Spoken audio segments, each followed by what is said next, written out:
ذکر قرآن اور حدیث میں نہیں ہے، میں نہیں کہہ سکتا ہوں کہ وہ اللہ کے طرف سے نازل ہوئی کتاب ہے. میں یہ کہہ سکتا ہوں ہو سکتا ہے، اللہ عالم.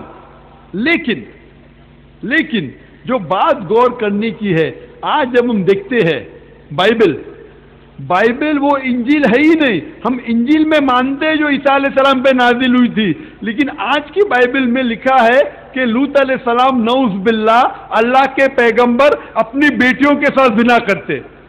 میں اس بات کو مان ہی نہیں سکتا ہوں. تو میں انجیل میں یقین رکھتا ہوں، لیکن یہ نہیں مانتا ہوں کہ بائبل انجیل ہے. بائبل انجیل کی بگڑی ہوئی شکل ہے. اسی طریقے سے آپ مجھے پوچھیں گے کہ وید اللہ کی کتاب ہے، ہو سکتا ہے، اللہ عالم، میں نہیں جانتا ہوں. لیکن میں یہ کہہ سکتا ہوں کہ جتنے بھی کتاب قرآن کے پہلے آئے، قرآن کے پہلے نازل ہوئے، وہ صرف اپنے لوگ کے لیے آئے تھے اور ایک وقت کے لیے محدود تھے. لیکن قرآن جو آخری کتاب ہے وہ صرف مسلمانوں کے لیے اللہ نے نازل نہیں کی، یا صرف عربوں کے لیے نہیں، ساری انسانیت کے لیے. اللہ تعالیٰ فرماتے سورہ ابراہیم سورہ نمبر 14 آیت نمبر 1، سورہ ابراہیم سورہ نمبر 14 آیت نمبر 52 میں، سورہ بقرہ سورہ نمبر 2 آیت نمبر 185 اور سورہ زمر سورہ نمبر 39 آیت نمبر 41 میں کہ یہ قرآن ساری انسانیت کے لیے ہے. تو اگر مان بھی لو کہ جتنی دیگر کتابیں ہیں وہ اللہ کی طرف سے تھی، آج وہ بگڑی شکل ہے. قرآن کے علاوہ ساری جتنی کتابیں اللہ نے نازل کی، کیونکہ وہ ایک دور کے لیے محدود تھی اور کچھ لوگوں کے لیے محدود تھی، اللہ سبحانہ و تعالیٰ نے انہیں محفوظ رکھنے کی ضرورت نہیں سمجھی. اللہ تعالیٰ فرماتے قرآن میں سورہ ہجر سورہ نمبر 15 آیت نمبر 9 میں کہ ہم نے قرآن نازل کی اور ہم اس کی حفاظت کریں گے. تو مان بھی لو باقی دیگر مذہب کتابیں اگر اللہ کے طرف سے تھی بھی، وہ صرف ان لوگوں کے لیے تھی اور اس وقت کے لیے تھی. آج ساری انسانیت پورے دنیا میں، چاہے وہ سعودی عربیہ میں رہ رہے، چاہے امریکہ میں رہ رہے، چاہے یو کے میں رہتے، چاہے انڈیا میں رہتے، چاہے کینیڈا میں رہتے، سارے انسان کو ماننا چاہیے آخری کتاب وہ قرآن ہے اور آخری پیغمبر محمد صلی اللہ علیہ وسلم. Hope that answers the question. Mic number 2 پہ ہمارے اگر کوئی برادران وطن میں ہیں تو سوال کر سکتے ہیں. نام بتائیں اور کیا کر رہے ہیں وہ بھی. السلام علیکم، میرا نام ایاز محمود ہے. جی کسی بھی مائک پہ اگر جی مائک نمبر 4 پہ، مائک نمبر 3 سے ایک ہمارے مائک نمبر 4 جی. نمسکار سر، میرا نام ہربنس لال ہے اور میں سٹھیاؤں سے رہنے والا ہوں. میں موبائل کا کام کرتا ہوں. اور سر میں یہ جاننا چاہتا ہوں کہ ہمارے ہندو دھرم کے حساب سے جو ہمارے قریبی رشتہ دار ہیں، جیسے ہمارے چاچا ماما یا اس طرح سے، تو ہم ان کی لڑکیوں سے شادی نہیں کر سکتے. اب مسلم دھرم میں ہم اپنے قریبی رشتہ داروں سے شادی کر سکتے ہیں، وہ صحیح ہے کہ غلط ہے؟ بھائی صاحب نے کہا ہے کہ باقی مذہب اور ہندو مذہب میں بھی ہم قریب رشتہ دار چاچا کے بیٹیوں سے شادی نہیں کر سکتے، لیکن اسلام میں کر سکتے. کیا صحیح ہے؟ آپ بالکل صحیح فرماتے. قرآن مجید میں سورہ نساء سورہ نمبر 4 آیت نمبر 22 سے لے کے آیت نمبر 24 میں ممانعت ہے کہ کن لوگوں سے آپ شادی نہیں کر سکتے، اور ان میں چاچا کی لڑکی اور پھپھا کی لڑکی تو فرسٹ کزن ہے، ان میں ممانعت نہیں ہے. مطلب ایک مسلمان فرسٹ کزن سے شادی کر سکتا ہے. جو ممانعت ہے وہ سگے بھائی بہن، والد والدہ، چاچا چاچی، اس کی فرض دی گئی ہے. لیکن فرسٹ کزن سے شادی کرنا حرام نہیں، اگر چاہے تو کر سکتے ہیں.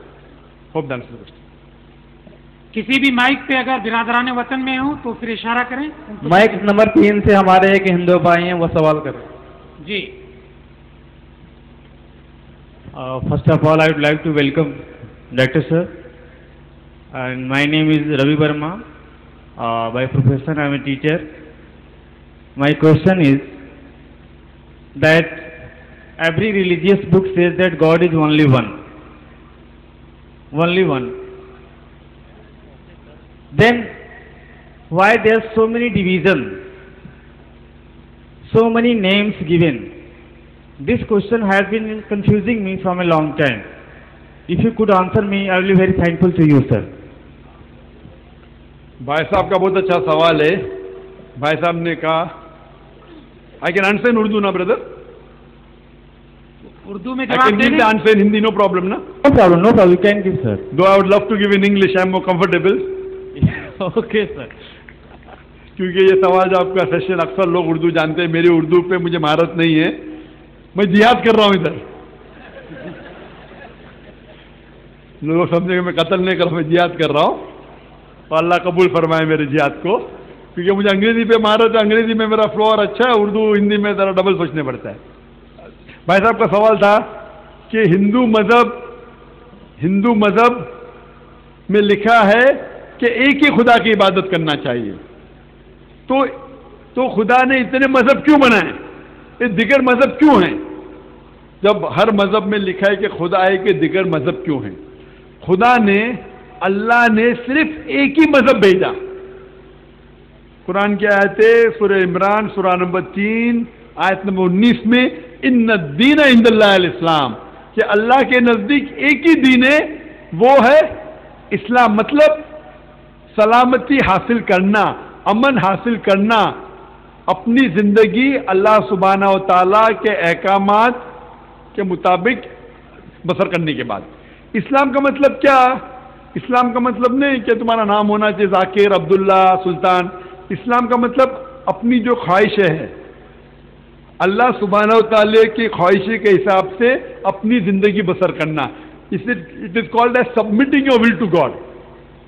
खुदा ने सिर्फ एक ही मज़हब भेजा, लेकिन जब वो मज़हब नीचे आया तो इंसानों ने उसमें तब्दीली लाई, उसमें मिलावट लाई.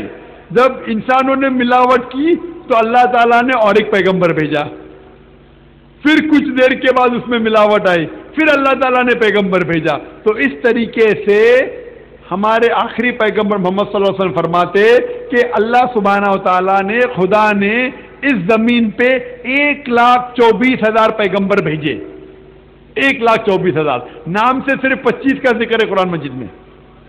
लेकिन जब भी पैगंबर आए, जब इंसानों ने उसमें मिलावट की तो अल्लाह ने एक नया पैगंबर भेजा और एक नया पैगाम भेजा.